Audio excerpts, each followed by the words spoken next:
Ufa! A pandemia tá dando uma trégua. Tem umas viroses malucas por aí, tem dengue também, mas o pior parece ter passado, que foi a pandemia da Covid-19. E em meio à pandemia, um dos setores que mais sofreu foi o setor de eventos. Mas basta dar uma conferida nas agendas dos shows que estão acontecendo, os convites de casamento que a gente tem recebido já, né? O aniversário, aqueles encontros que não estavam acontecendo, agora estão de volta. É o setor de eventos que vai ganhando fôlego. E para a gente discutir um pouco aqui no Economia, e agora vamos falar sobre eventos. Eu tenho a honra de receber aqui pela primeira vez no programa a empresária, especialista na área de eventos, Gisele Santa Rosa. Gisele, satisfação recebê-la aqui, viu? Nossa, minha toda a satisfação. Muito obrigada. Gisele, me conta uma coisa. A pandemia foi algo completamente fora da curva no que diz a respeito a eventos? Ninguém que, por mais experiência que tenha, você que dá aula na área, outros doutores aí no que diz respeito a eventos, nem eles, nem você conseguiriam imaginar que a gente passaria por isso. Verdade, verdade.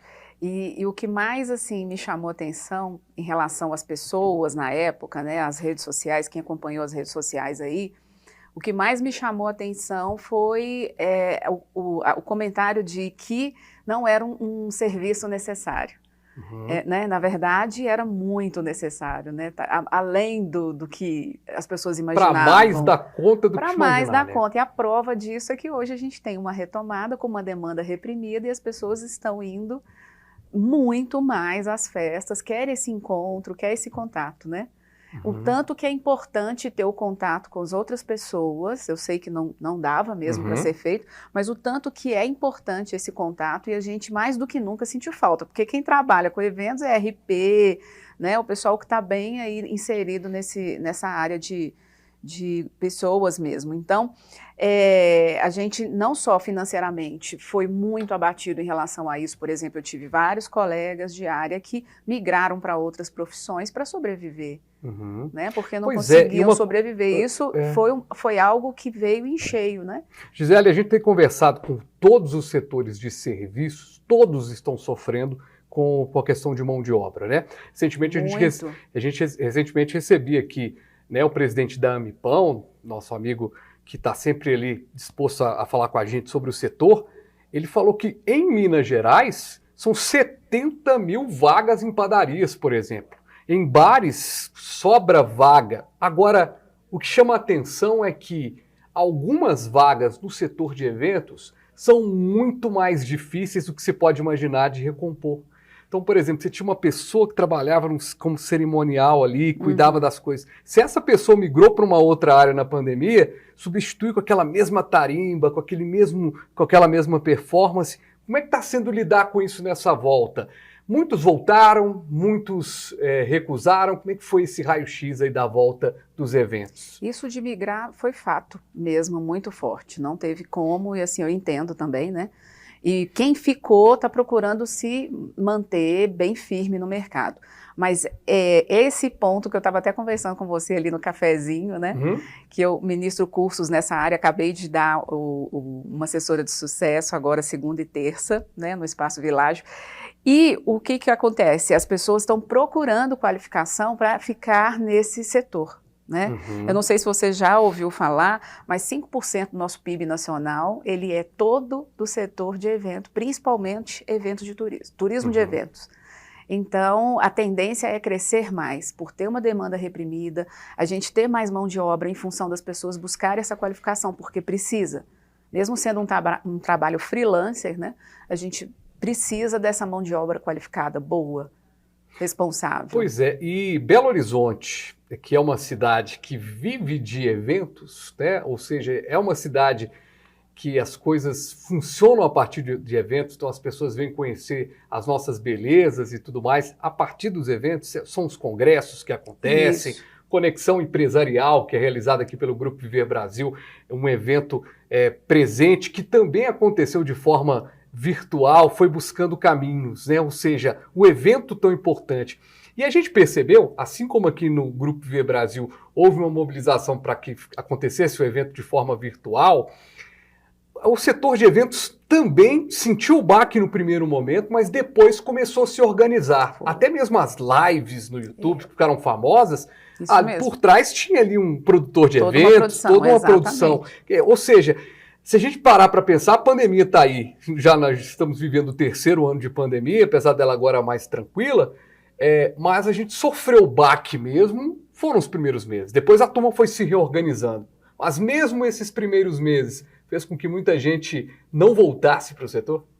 Até mesmo porque muitas pessoas não tinham nem condições de fazer essa adaptação.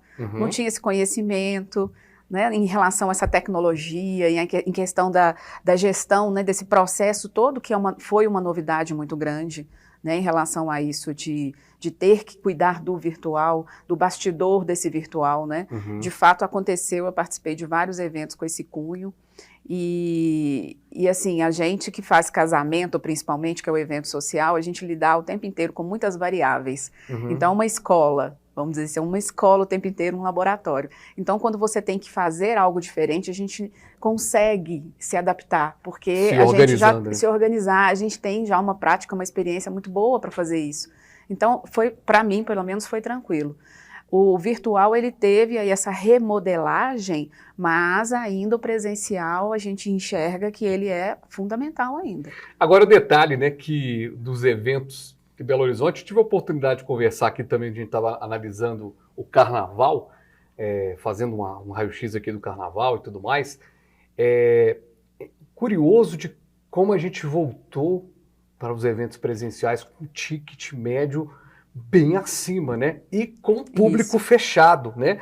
Então, eu não tenho aqui dados tão precisos aqui sobre ingressos de shows em Belo Horizonte para trazer uma pesquisa, mas só de olhômetro eu percebo que os shows estão aí pelo menos 50% mais caros do que antes da pandemia.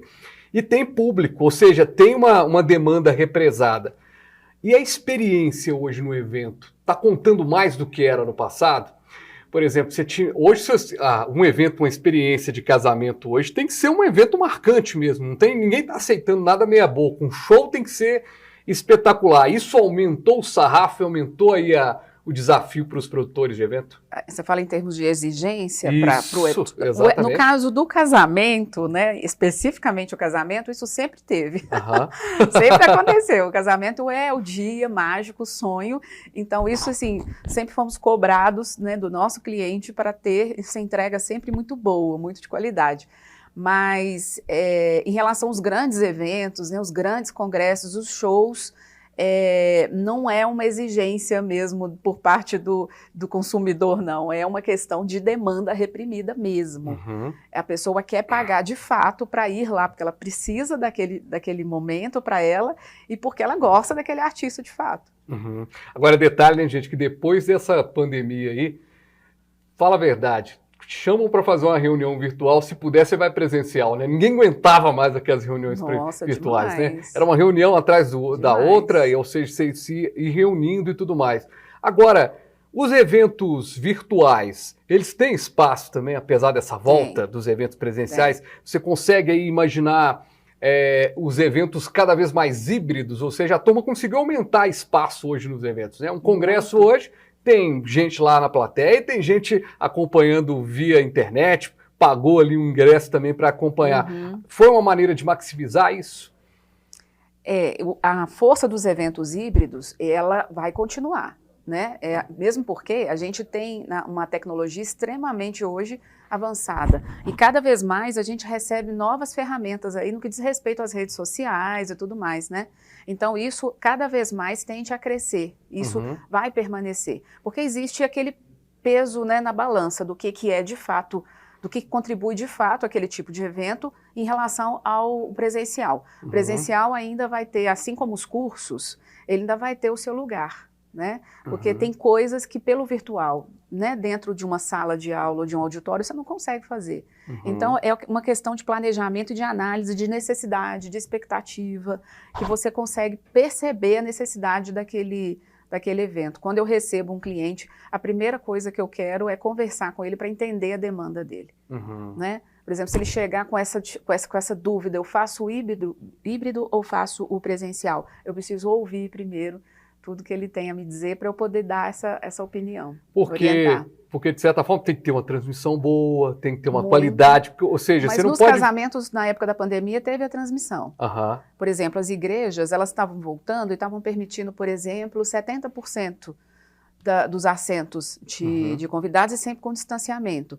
Então, aquele restantezinho ali que não podia ir, os noivos faziam a transmissão simultânea. Aí vamos lá buscar, então, todo mundo no mercado que faz transmissão simultânea, que era uma coisa que a gente nem contratava. E já ganha um Exatamente. Aí tanto que essa pessoa começou a nem ter data, as pessoas começaram a não ter data quem fazia esse tipo de serviço, né? Porque já estava tudo muito ocupado.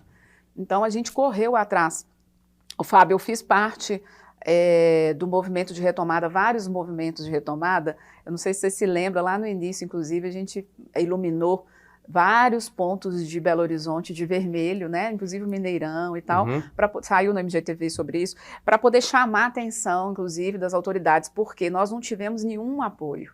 Nós não tivemos um auxílio do governo, teve o auxílio emergencial, mas para o setor de eventos e os artistas, nada disso foi aplicado. Então, a gente fez vários movimentos, várias manifestações, né? Então, nós nos sentimos muito abandonados nessa época, nessa fase. E hoje os projetos de lei de incentivo à cultura, a gente está acompanhando aí o governo com a promessa de liberar aí a fila de projetos que estavam parados, né? No meio do caminho a gente teve duas leis importantes no meio da pandemia, a Lei Aldir Blanc e a Lei Paulo Gustavo, que começaram a abrir o espaço, mas muitos projetos ainda estão parados ali. Tinha uma dificuldade do governo anterior em entender também a Lei Rouanet, ou seja, tinha uma dificuldade também política.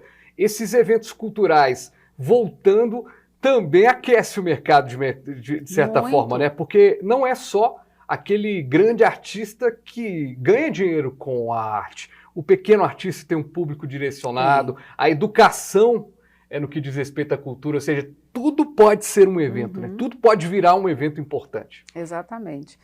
Hoje se constrói vários tipos de evento, com várias formatações, né?